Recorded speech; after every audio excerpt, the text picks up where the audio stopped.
যদি আপনারা ধনী হতে চান আপনাদেরকে এই 3 নম্বর স্টেপটা কিন্তু মেনে চলতেই হবে, কারণ এইটা হচ্ছে ধনী মানুষদের স্টেপ। এই স্টেপটা মেনে চলেই কিন্তু ধনী মানুষ ক্রমশ ধনী হচ্ছে। সেটা হচ্ছে প্যাসিভ ইনকাম। খুব দুর্ধর্ষ একটা পদ্ধতি, আয়ের পদ্ধতি প্যাসিভ ইনকাম। এই পদ্ধতি কি না, আপনি কাজ করছেন না তবু কিন্তু টাকা পাচ্ছেন। আপনি ঘুমোচ্ছেন, টাকা আপনার অ্যাকাউন্টে ঢুকছে।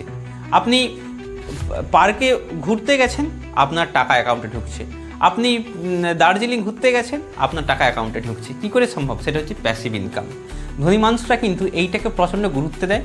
সেটাই হচ্ছে আপনাদেরকে এবার ডিসকাস করছি। প্যাসিভ ইনকাম হচ্ছে আপনি কাজ করবেন না তবু টাকা পাবেন। কি কি ক্ষেত্রে হতে পারে দেখুন। একটা হচ্ছে ইউটিউব,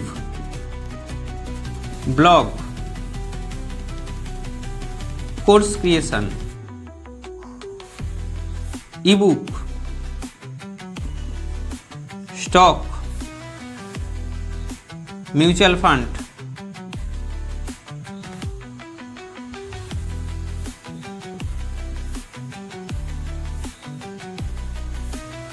রুম রেন্ট, এতগুলো বললাম।